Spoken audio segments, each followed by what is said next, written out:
¿Qué tal, hermanos? De nuevo aquí con ustedes, con un compromiso con Dios, un compromiso con la palabra y un compromiso con nuestros hermanos. Yo le agradezco a Dios por esta bendición que me concede de poder llevarles la palabra.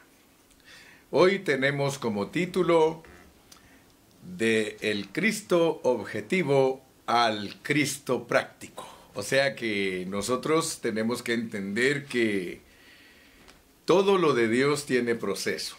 Nosotros tenemos que ser procesados del Cristo objetivo al Cristo práctico. Gracias a Dios que hemos aprendido a través de todos los años cómo Dios opera en nosotros en una manera gradual. O sea que nosotros comenzamos nuestra salvación recibiendo a Cristo y un día, primero Dios, vamos a terminar nuestra carrera con Cristo totalmente formado en nosotros y siendo los vencedores que Él espera que seamos. Hoy entonces vamos a hablar de el Señor Jesucristo en una forma práctica en nuestra vida.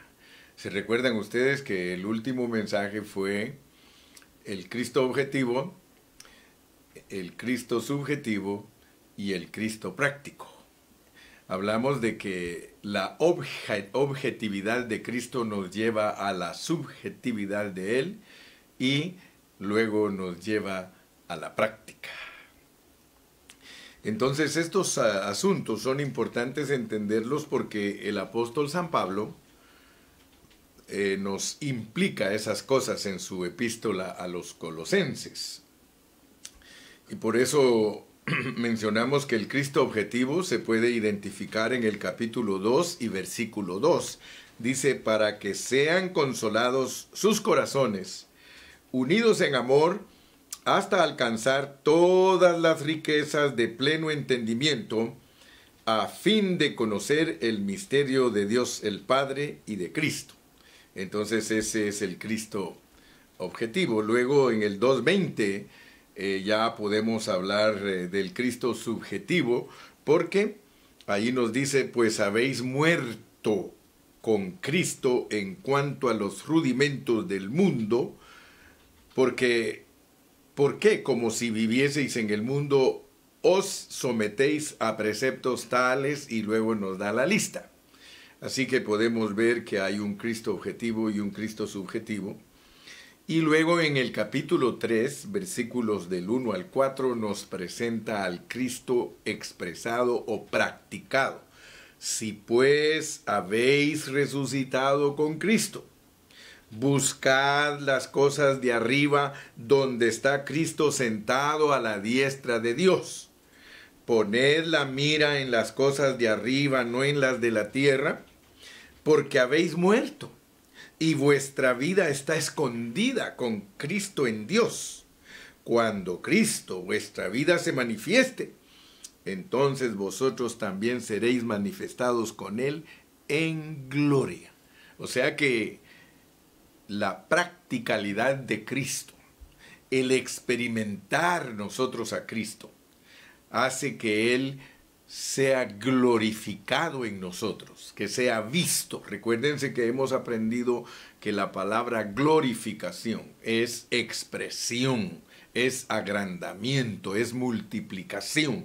Así que nosotros nos podemos ver multiplicados en Dios cuando nosotros practicamos la vida de Cristo. Muy bien, entonces voy a aplicar los términos para que veamos el desarrollo que nosotros tenemos. Porque nosotros empezamos en una base, o sea que hay una base para empezar, y nuestra base para empezar es cuando nosotros venimos a Cristo. Allí empieza todo, o se empieza a revelar lo que nosotros somos, ¿verdad? Porque nosotros fuimos escogidos y predestinados desde antes de la fundación del mundo, pero en determinado tiempo de nuestra vida, el Señor nos llamó para ser cristianos.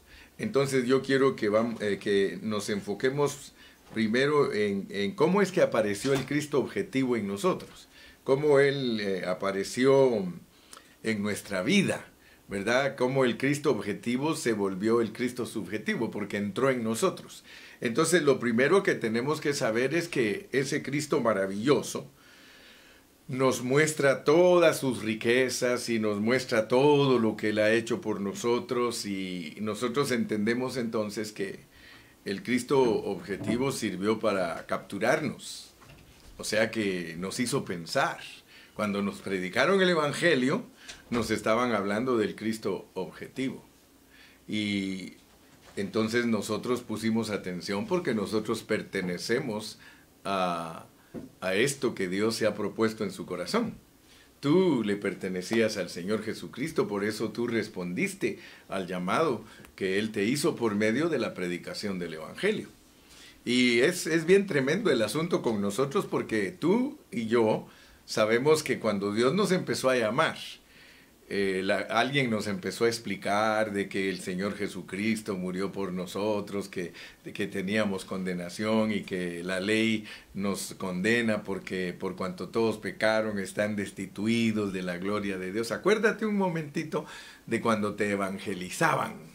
Acuérdate que te hablaban y quiero decirte que no querías ir, no querías venir. O sea que el Señor estaba llamándote y estaba enamorándote con un Cristo objetivo, porque te explicaban todas sus riquezas. Mira, Cristo ha hecho esto por ti, Cristo ha hecho aquello por ti, pero tú te resistías. ¿No es cierto?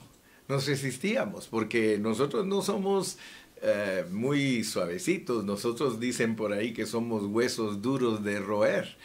Y gracias a Dios que poquito a poco el Señor fue tratando con nosotros. De repente nosotros no solamente fuimos atraídos hacia ese Cristo, sino que le dijimos al que nos hablaba: yo quiero ir contigo a la iglesia. Acuérdate, quiero que vayas un ratito a los momentos cuando veniste a Cristo. Uno viene a Cristo por medio de un enamoramiento que te permite el Espíritu Santo a través de otra persona que a veces ya está un poquito más avanzada en los caminos de Dios. Y entonces Dios te empezó a traerte. Decía un hermano que a algunos les tira un anzuelo de oro, a otros les tira un anzuelo de plata, a otros les tira un anzuelo de bronce, pero hay algunos que les tira un anzuelo de hierro porque son durísimos para venir. Y pues esas calidades de metales que te estoy ilustrando para atraernos a Cristo es la manera en que nos trae, porque a algunos se los trae suavecito, con un anzuelito de oro, ahí viene el pescadito. A otros pescaditos los trae con anzuelo de plata, a otros con anzuelo de bronce, pero de repente algunos los trae con un anzuelo de puro hierro, porque son de aquellos que cuando los está pescando el Señor hacen estragos y hacen parate. Es más, has visto cuando pescan a alguien, a un pez grande y fuerte, a veces hasta se les vuelve a ir y se va con anzuelo, porque han encontrado peces que andan con el anzuelo allí y tienen a veces años de andar con esos anzuelos, y pobrecitos porque sufren. Pero uso esta ilustración para decirte que te recuerdes cómo te trajo Cristo a sus pies, porque estamos aplicando la palabra, el Cristo objetivo. El Cristo objetivo es aquel que te lo presentan con toda su teoría, con toda su teología, bueno, hay algunos que son pero expertos en presentar a Cristo para pescar. Y gloria a Dios por todos esos nuestros hermanos que saben pescar, que salen a pescar y que encuentran los peces del Señor. Acuérdense que a Pedro le dijeron que lo iban a hacer pescador de hombres. Y gloria a Dios porque hay hermanos que Dios los usa convenciendo a otros para que vengan al camino de Dios, y eso lo hacen con el Cristo objetivo. Si quieres, tú puedes decir que el Cristo objetivo es un buen anzuelo para pescar. Seguido a eso, cuando ya tú empezaste a sentir algo allá adentro, te empezaste a sentir redarguido, era porque ya estaba entrando el Cristo subjetivo. Ya aquello se empezó a volver en ti una realidad, y entonces ya le empezaste a sentir sabor a los cantos, sabor a la predicación, empezaste a leer la Biblia, empezaste a sentir que algo pasaba dentro de ti. pues yo quiero hablarte de esa segunda etapa para que después cerremos con broche de oro hoy la practicalidad de Cristo. Entonces quiero que vayamos a Romanos. Vamos primero leamos Colosenses 1, 27 y 28.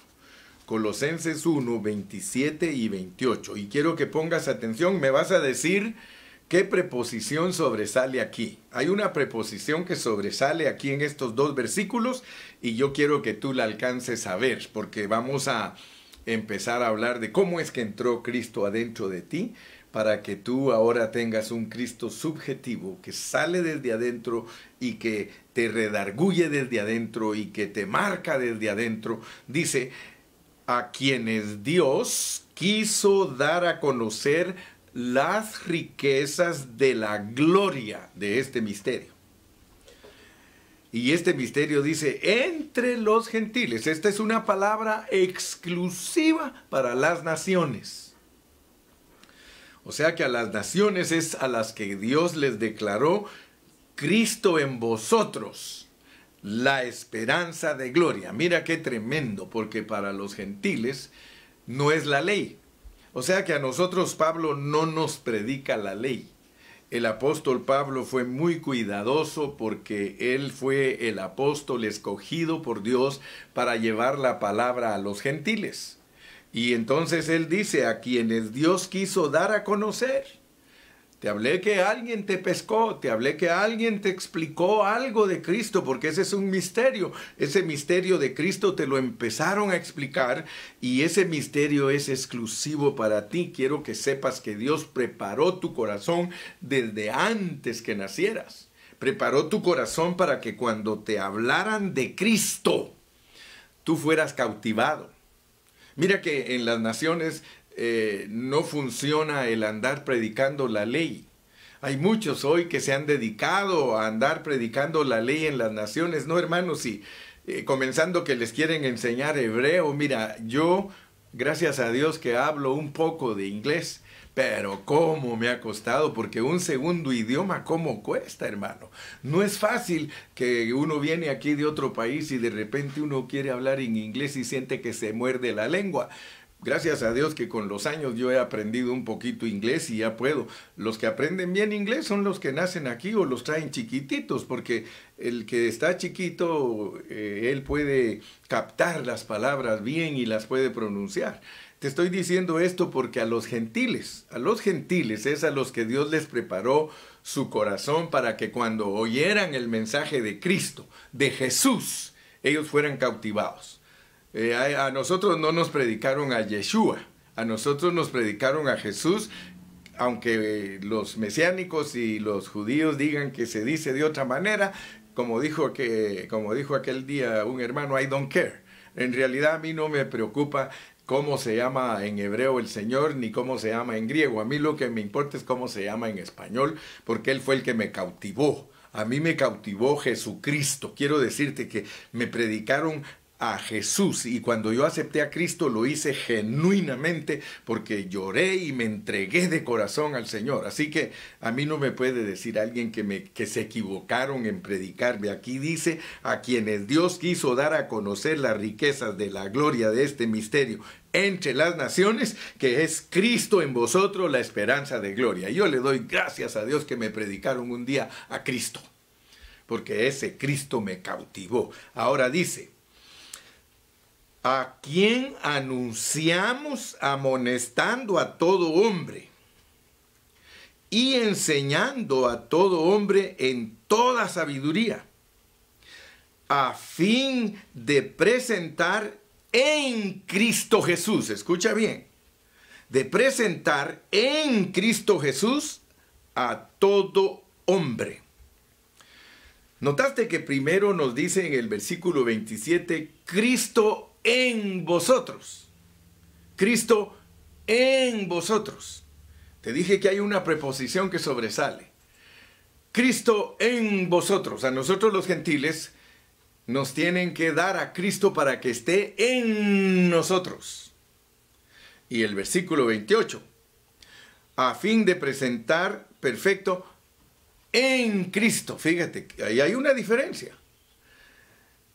Cristo en ti y tú en Cristo. ¿Notas la diferencia? O sea que esto es tremendo, porque nosotros comenzamos, y esto algunos cristianos pues no lo entienden, pero es necesario entenderlo, porque si no, nosotros no vamos a saber cómo es que funciona Cristo. Nosotros tenemos que aprender sus riquezas. Mira cómo dice aquí todo lo que tenemos que aprender. Capítulo 2, versículo 2. Para que sean consolados sus corazones, unidos en amor, hasta alcanzar todas las riquezas de pleno entendimiento. Fíjate pues, nosotros tenemos que alcanzar todas las riquezas de pleno entendimiento. Pleno es completo, plenitud. O sea que nosotros tenemos que conocer el misterio de Dios Padre y el misterio de Cristo en plenitud. Dios nos ha llamado para eso. Por eso te dije, no nos podemos quedar en la objetividad de Cristo. Tenemos que avanzar hacia la subjetividad, pero quiero que entiendas que tú tienes un Cristo que entró en ti, pero Él tiene un cristiano que entró en Él. Aleluya. O sea que tú tienes que decir, por eso no es fácil explicar lo que es o lo que significa Cristo en mí. Porque cuando yo digo Cristo en mí, yo estoy en Él. Entonces yo quiero que alcances a ver que la bendición a la cual Dios se refiere como riquezas de pleno entendimiento significa que tú entiendas que el día que aceptaste a Cristo te hiciste uno con Él. Pero como nosotros somos muy baratos y nosotros no le damos la validez que tiene la palabra, porque nosotros somos bien dejados. A nosotros hay tantos dichos para identificar nuestra dejadez. Dice, para nosotros lo mismo es Chana que Juana. O sea que para nosotros, hermano, yo me acuerdo que una vez le dice el esposo a la esposa, mira vos, le dice, y vos me querés. Y él lo que le contestó, ¿sabe qué le contestó? Él no le dijo, oh, sí, yo te quiero mucho. Y le dijo, si no te quisiera, no viviera con vos. Porque nosotros somos bien dejados para todo. Imagínese usted la esposita qué respuesta estaba esperando de su esposo cuando ella le dice, ¿y vos me querés? Tenía que decirle él, pues cómo no te voy a querer, eres la mamá de mis hijitos, eres la compañera fiel, eres todo lo que yo necesito, me cuidas, me cocinas, me lavas mi ropa. Bueno, eso lo agradece la mujer, pero le contesta aquel, si no te quisiera, no viviera con vos. Y así somos en las cosas espirituales, quiero que lo sepas. Muchos de nosotros desestimamos la palabra de Dios. Gloria a Dios, hermano, cuando uno sabe atesorar la palabra. Gloria a Dios cuando uno, hermano, mire, uno se deleita y se goza con la palabra del Señor. Una palabra, una preposición en la palabra de Dios es significativa. Una preposición en la palabra de Dios significa, como dicen en inglés, hermano, a lot. Significa mucho. Solo date cuenta, estos dos versículos, lo que Dios le regaló a los gentiles. Cristo en vosotros. Y para presentarlos a ustedes en Cristo Jesús perfectos. Entonces notemos que aquí hay una secuencia. La primera es que Cristo entra en nosotros. Y la segunda es que nosotros entramos en Él. Ahora, ¿cómo podemos explicar eso? Porque nosotros somos llamados, y nunca se te olvide, por favor, que cuando se trata de estudiar la Biblia, tú tienes que estudiarla con una responsabilidad, porque es tu responsabilidad aquilatarla, valorarla, para que cause en ti el efecto que tiene que causar, porque la palabra tiene que causar efecto en nosotros. Si la palabra de Dios no causa efecto en nosotros, entonces algo está malo en nosotros. Dice Juan capítulo 15, vamos a Juan capítulo 15, porque tenemos que entender cómo es esa, se recuerdan que le llamamos la coinherencia. coinherencia, que uno contiene al otro. La coinherencia es que uno contiene al otro. Tú estás en Cristo y Cristo está en ti. Cristo está en ti y tú estás en Cristo. Si no comprendes eso, va a ser muy difícil que tú entiendas tu proceso del Cristo objetivo al Cristo experimental. Fíjate, capítulo 15 del Evangelio de Juan. Aquí vamos a anotar algo y vamos a leer los versículos 4 y 5. 4 y 5. Dice, mira pues, permaneced en mí, y yo en vosotros. Permaneced en mí y yo en vosotros. Ahí te estoy confirmando lo que dice Colosenses. Porque Jesús mismo lo dijo, si tú permaneces en mí, yo permanezco en ti, porque te quiero decir que tú eres una rama. Tú eres una rama. Entonces, vamos a entender pues cómo nos trajo Dios del Cristo objetivo al Cristo subjetivo. Nos trajo como ramas, no ranas, ramas, como ramas, con M. Dice, no puede llevar fruto por sí mismo una rama si no está pegada en el árbol, en la vid. Así tampoco vosotros si no permanecéis en mí. Fíjense que es una comparación, es una analogía que está usando Dios para que nosotros entendamos que Él nos ha pegado en Cristo. O sea que Él nos ha pegado en Cristo y nos compara como ramas. Por supuesto que es espiritual, porque el fruto es espiritual. Entonces el verso 5 dice, yo soy el árbol, yo soy la vid y vosotros las ramas. El que permanece en mí, o sea, el que es injertado en mí, y allí se queda, y yo en él, porque la rica savia del árbol que es Cristo pasa a la rama, esa lleva fruto. Porque separados de mí, nada podéis hacer. Solo imagínate qué revelación. Y quizá muchos han leído, yo soy la vid verdadera, mi padre labrador, bla, bla, bla, bla, bla, bla. Pero no se ponen a pensar la revelación que hay escondida debajo de esa letra. Debajo de esa letra te está diciendo el Señor a ti, que si tú no permaneces en Él, es como que te hayas arrancado del árbol. Hermano, por favor, piensa lo que el hermano Carrillo está tratando de enseñarte en esta mañana. Todo radica en nuestro pensamiento. Si mi pensamiento está constantemente en Dios, lo que nos dice Colosenses capítulo 4, perseverad en la oración. Si mi pensamiento todo el tiempo está en Cristo, perseverad en la oración, yo estoy permaneciendo en Él. Es muy importante que tú comprendas lo que significa perseverar en la oración, porque es permanecer en Él. Mira, para separarse del Señor, solo es asunto de segundos. Deja de pensar en Él, inmediatamente estás separado de Él. Esto es lo mismo como cuando decimos, hermano, tienes que vivir crucificado, pero a cada rato te bajas de la cruz.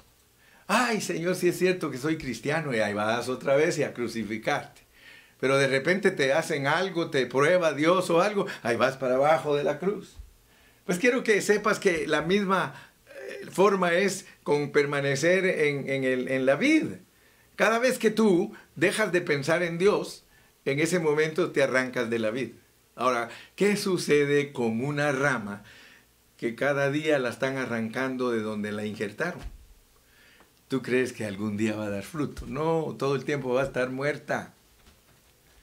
De la única manera que una rama puede pegarse en el árbol es cuando se deja fija.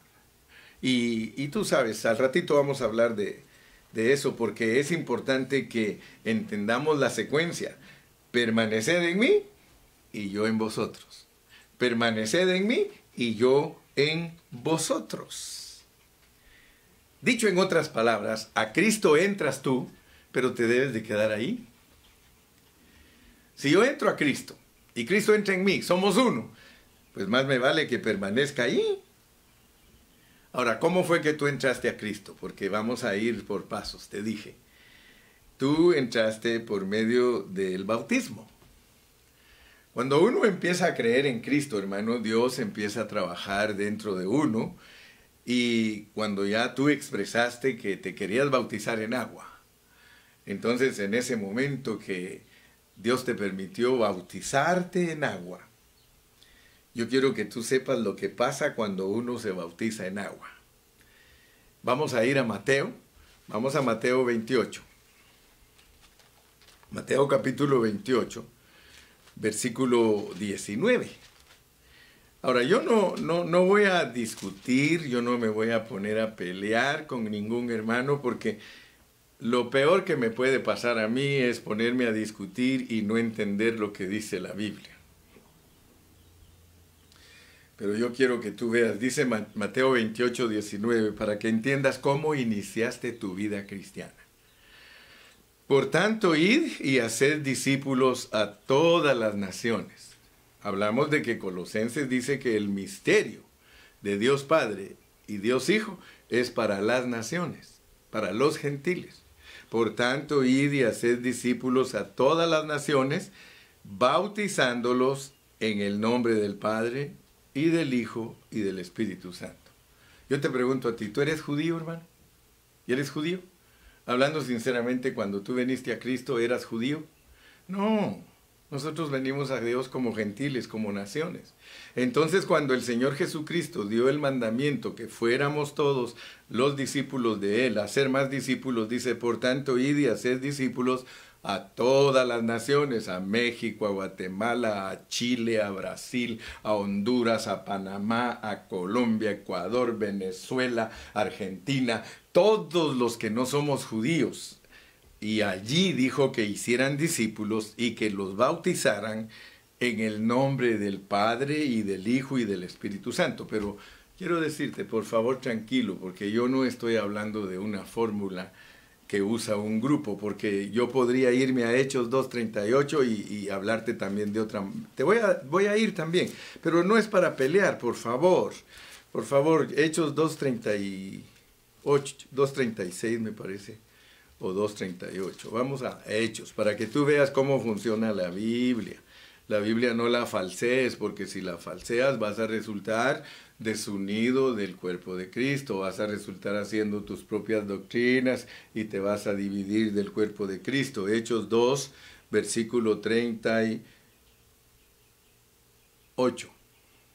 Fíjate pues, Pedro les dijo a los judíos, arrepentíos y bautícese cada uno de vosotros en el nombre de Jesucristo. Fíjate, a los judíos, para que Dios les perdonara sus pecados y les diera el don del Espíritu Santo. Tú no me puedes dejar mentir, aquí no está hablando a los gentiles. Pedro aquí, ellos todavía no habían ido a los gentiles. Hasta que Dios por allá, por el capítulo 20 desde el 10 que convirtió a Pablo, lo preparó, y hasta allá por el 18, 16, se tuvo que ir a los gentiles. Pero si tú no enseñas la Biblia en el orden que está, vas a cometer errores. Entonces quiere decir que a los judíos si un judío se arrepentía, tenían que bautizarlo en el nombre de Jesucristo, para que Dios le perdonara sus pecados y que recibiera el don del Espíritu Santo. Pero el Señor Jesucristo dio la orden para los gentiles, para ir y predicarle a los gentiles, que son las naciones, y a ellos les dijo que los bautizaran en el nombre del Padre y del Hijo y del Espíritu Santo. Por eso te digo que esas no son fórmulas para meter a la gente al agua, porque aquí está diciendo que los bauticen en el nombre. Bautizar en el nombre en la Biblia, hablando estrictamente y hablando correctamente, es meterlos a la vida de esa persona. O sea que si los judíos no eran metidos a la vida de Cristo, entonces ellos no podían entender quién era Cristo.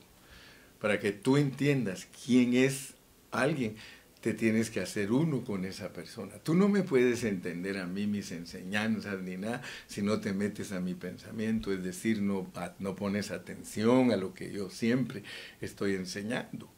Después que tú me escuchas a mí enseñar, tú puedes calificarme y decir, el hermano Carrillo piensa de esta y esta manera. Entonces nosotros, a los judíos, querían meterlos a la persona de Cristo. Porque resulta que ellos sí creían en la persona del Padre y también creían en el Espíritu. O sea que en el Antiguo Testamento ellos no tenían problemas para nada de creer en el Dios Padre y en el Dios Espíritu. Pero tuvieron problema cuando el Señor cambió la dispensación. Porque la dispensación de la ley a la gracia era una persona. Entonces si ellos no se bautizaban en esa persona, y más adelante el apóstol Pablo enseña eso, dice que es bautizarse por sus muertos. O sea que los pobres aquellos que se bautizan por los muertos no saben ni lo que están haciendo.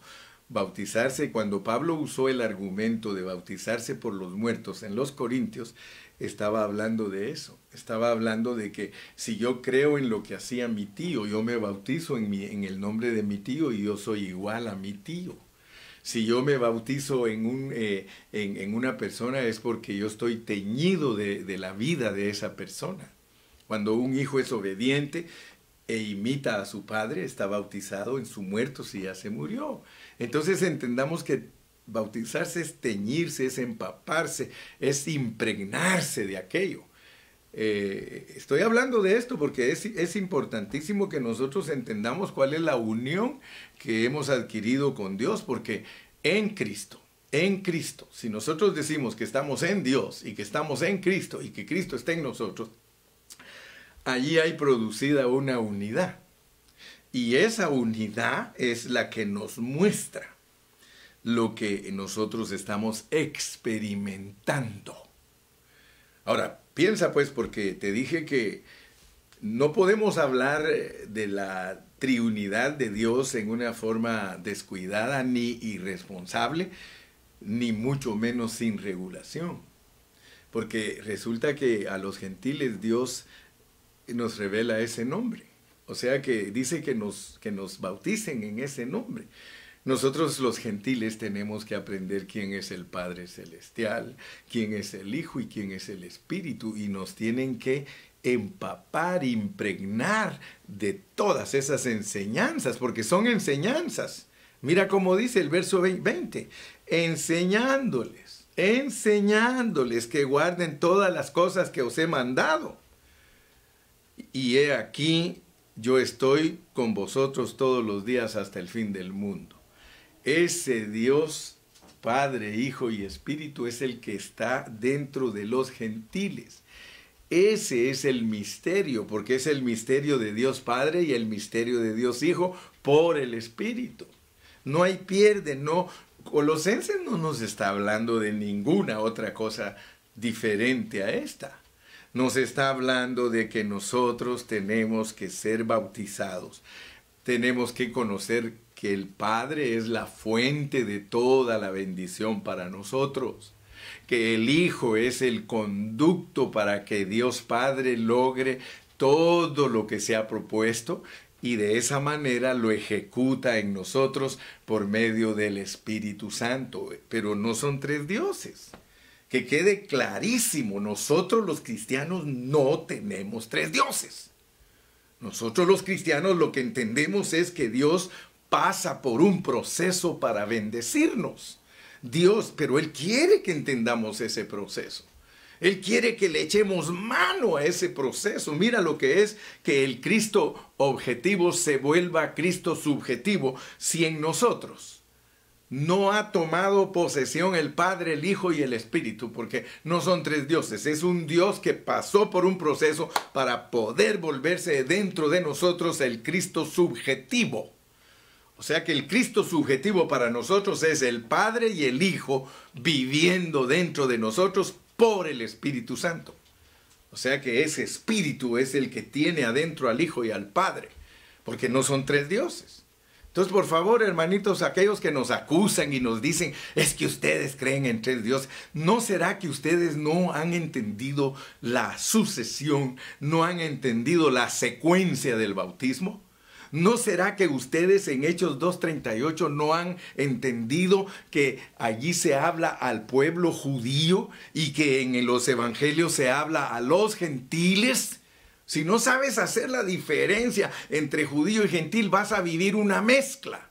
Y entonces, en vez de que salgas beneficiado, entendido y prosperado en la vida espiritual y entender las riquezas y la plenitud de lo que es Dios Padre y Dios Hijo, entonces vas a resultar con una religión lleno de prejuicios contra todos los que no creen igual que tú. ¡Ah, qué bonito! No puede ser, mi hermano. ¿Te das cuenta que estás chanfleado? ¿Estás desviado? Yo le ruego a Dios, mire hermano, porque hay tantos hermanos que enseñan tantas desviaciones y enseñan tantos conceptos equivocados. Y en su ignorancia, hermano, todavía aparte de eso, son peleoneros. ¿Qué le parece? Entre más conoces tú la Escritura, menos peleas. Entre menos conoces la Escritura, un cristiano peleonero. Ok. Entonces, yo quiero que tú veas, porque hay otros versículos que usan para decir que lo que está diciendo el hermano Carrillo no es correcto, que no es exacto. Pues leamos otro versículo, Gálatas 3:27. Leamos Gálatas 3:27. Y cuando lo tengas, me dices amén. Gálatas 3:27. Yo ya lo tengo. Dice, porque todos los que habéis sido bautizados en Cristo, porque todos los que habéis sido bautizados en Cristo, de Cristo estáis revestidos. Yo te dije que el Cristo objetivo te lleva al Cristo subjetivo y el Cristo subjetivo te lleva a la práctica. Ahora, ponga atención porque aquí dice, porque todos los que habéis sido bautizados en Cristo, ahí está otra vez la preposición en. Yo sé que alguien puede argumentar, pero si tú eres entendido te vas a dar cuenta que su argumento no tiene ninguna validez. Hay hermanos que me han dicho a mí, hermano Carrillo, ya ve que aquí dice, mire lo que me dicen que dice. Me dicen, hermano Carrillo, aquí dice que usted debe de ser bautizado en el nombre de Jesús. Porque dice Pablo que todos los que hemos sido bautizados en Cristo. Ahora yo te pregunto a ti, ¿sabes tú que en la Biblia tienes que saber bajo qué contexto está la palabra Jesús, bajo qué contexto está la palabra Cristo, bajo qué contexto está la palabra Cristo Jesús, bajo qué contexto está la palabra Jesucristo? Y si tú le atinas a eso, nadie te puede engañar y decirte que estás malinterpretando. Porque Cristo, ¿cómo vino a ser el Señor Cristo? ¿Cómo vino a ser el Señor Cristo? Pues tienes que estudiar la Biblia, hermano. ¿Quieres que veamos cómo vino Él a ser Cristo? Vamos, pues. Vamos a Mateo 16. Son versículos claves, hermano. Mateo 16. Y podemos leer, mira cómo les preguntó el Señor, cómo les preguntó. Fíjate, cómo les preguntó a sus discípulos. Dice en el versículo 13, viniendo Jesús a la región de Cesarea de Filipo, preguntó a sus discípulos diciendo, ¿quién dicen los hombres que es el Hijo del Hombre? Él les dijo, yo quiero que ustedes me digan quién dicen los hombres que es Jesús. Fíjate, ¿quién dicen los hombres que es Jesús? Porque Jesús es el Hijo del Hombre. Ellos le dijeron, unos dicen que tú eres Juan el Bautista, otros dicen que eres Elías, otros dicen que Jeremías o alguno de los profetas. Él les dijo, ¿y vosotros quién decís que soy yo? Y respondió Simón Pedro, tú eres el Cristo, tú eres el Cristo, el Hijo del Dios viviente. Nota, la Escritura no te quiere engañar, solamente tienes que tener un corazón honrado, correcto, deseoso de saber la verdad, y la misma Biblia te va a enseñar qué es la verdad. La verdad es que el Hijo del Hombre es Jesús, y el Hijo de Dios es Cristo. Ahora, ¿cómo es que Cristo viene a ser el Hijo de Dios? Vayamos a Romanos capítulo 1 y versículo 4. Romanos 1:4, que te dije que son versículos que ya lo sabes, porque siempre los estamos citando. 1:4 dice que fue declarado Hijo de Dios con poder. Fíjate, que fue declarado Hijo de Dios con poder. Fue declarado Cristo, según el Espíritu de Santidad, por la resurrección de entre los muertos. Entonces yo quiero que tú sepas que bautizarse uno en la muerte de Cristo. Regresemos a Gálatas. Te dije Gálatas 3:27. ¿Qué es estar bautizados en el nombre de Cristo? ¿Qué es estar bautizados en el nombre de Cristo? Gálatas 3:27. Porque todos los que habéis sido bautizados en Cristo, de Cristo, estáis revestidos. Quiere decir entonces que si Cristo fue declarado Hijo de Dios con poder en la resurrección, Cristo es Dios Padre, Hijo, en resurrección. Dios Padre encarnado en resurrección. Eso es Cristo. Entonces, si tú te bautizas en Cristo, estás bautizado en el nombre del Padre, del Hijo y del Espíritu. Así de sencillo. Pero eso no lo alcanzan a ver muchos hermanitos. Y te vuelvo a decir, resultan formando grupos que se dividen de los cristianos. Mira las armas que usa Satanás para que unos sean de este grupo, otros sean de este grupo, y este es de otro grupo, y otro. Yo no creo en que nosotros los cristianos genuinos pertenecemos a ningún grupo. Yo pertenezco al cuerpo de Cristo. El cuerpo de Cristo, y cualquier ministro que me diga a mí que es de tal grupo, yo le digo, tú eres un partidor del cuerpo, se llama mutiladores del cuerpo. Así los puso el apóstol Pablo a los fariseos, porque mutiladores del cuerpo era que estaban cortando los prepucios en vez de cortar el prepucio del corazón, que es algo espiritual. Así que los asuntos de nosotros son espirituales. Nada, ningún rito, ni ninguna cosa de religión nos puede separar de ser el cuerpo de Cristo. Entonces, mi amado hermano, regresemos a Colosenses 1:19. Colosenses 1:19. Dice, por cuanto agradó al Padre que en él habitase toda la plenitud. Te estoy hablando de Cristo.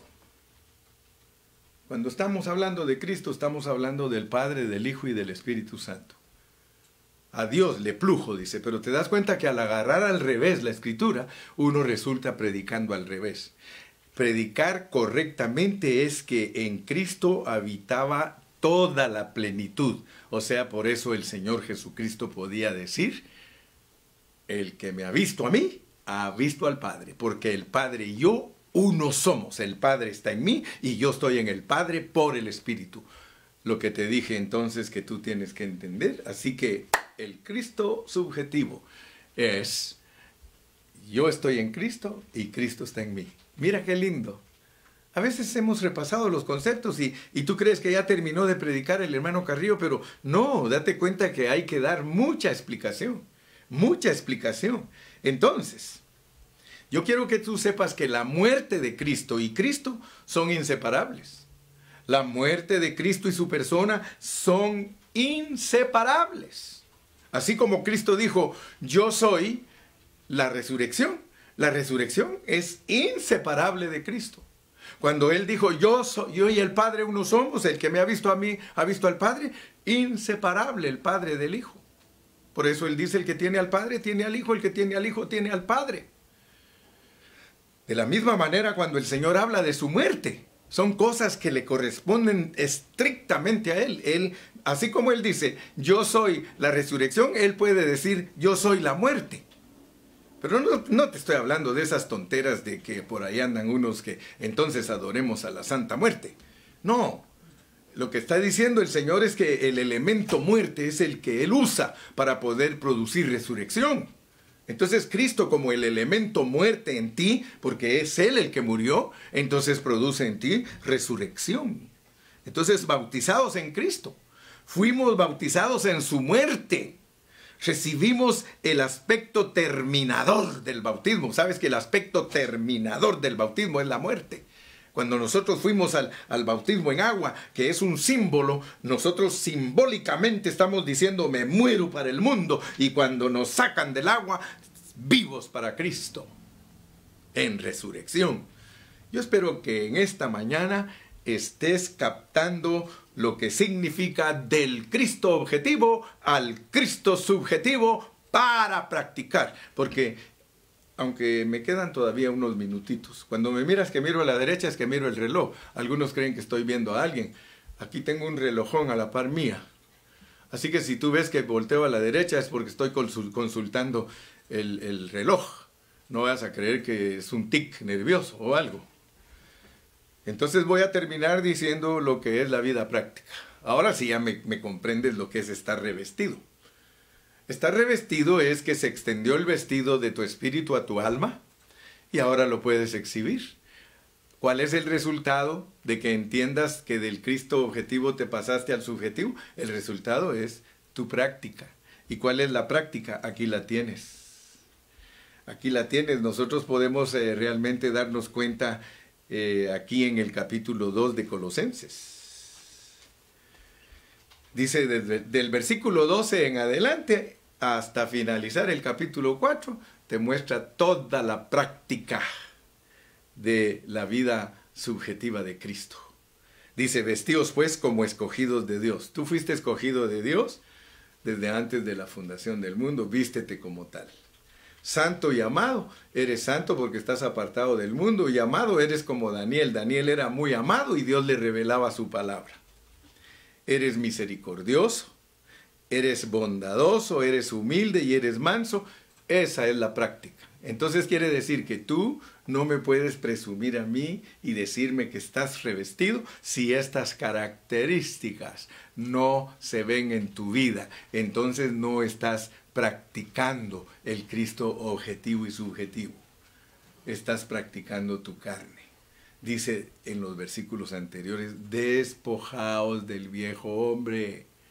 Está viciado, el viejo hombre solo exige carnalidades, exhibe carnalidades.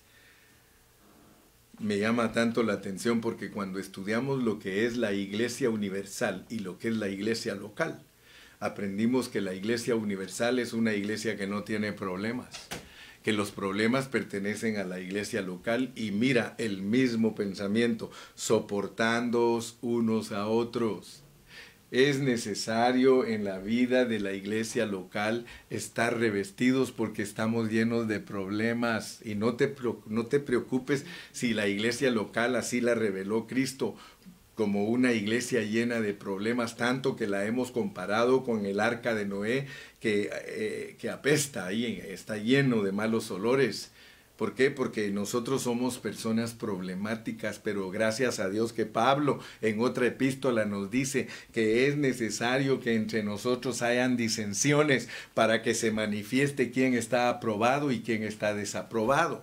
Entonces aquí el contexto es que nos soportemos, que nos perdonemos, que si hay quejas entre uno y otro, que nos perdonemos de la manera que lo hizo Cristo. Y sobre todas estas cosas, el vestido, lo que debe de mostrar en una forma bien clara es el amor, el amor.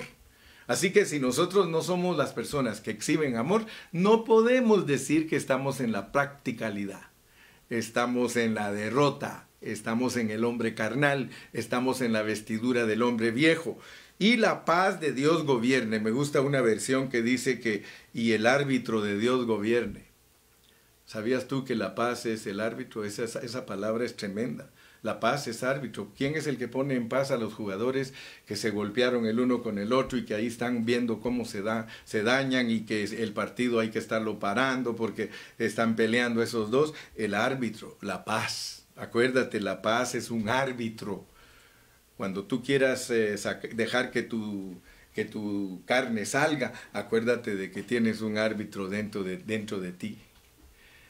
Con esto termino. Job decía una vez, ojalá hubiese un árbitro entre Dios y yo. Él pensaba en el Espíritu Santo, porque el Espíritu Santo es el que produce paz dentro de nosotros y es el árbitro. Cuando tú oyes que están quejándose de ti o hablando mal de ti, deja que salga el árbitro. ¿Qué va a salir? Paz. Así que si te están insultando y tú les haces así, ya no te van a seguir insultando. Pero ¿qué hacemos nosotros cuando nos empiezan a insultar? No hacemos así, hacemos así. Acuérdate, si alguien te trata mal, olvídate de tú.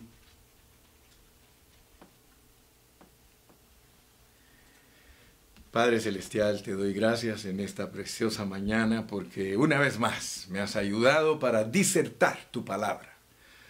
Una vez más, palabras de vida eterna han podido fluir a través de estos labios de este tu siervo. Te ruego que me ayudes para que sea siempre de bendición para tu pueblo, que ellos anhelen oír tu palabra. Yo bendigo a todos mis hermanos en esta mañana y te doy la gloria y la honra ahora y siempre. Amén. Nos quedamos unos segunditos, repórtate. Pon ahí, gracias hermano, otra vez comí. Dale gracias a Dios si Dios te habló hoy. Repórtate. Mañana tenemos cita. Yo empiezo a las 8 de la mañana, hora de California. Son las 10 de la mañana en México, o 9 creo, y 10 en Ecuador, no sé. Parece que 1 hora de diferencia en algunos lugares, 2 en otra. Pero espera, siempre la bendición de Dios. Dios te guarde.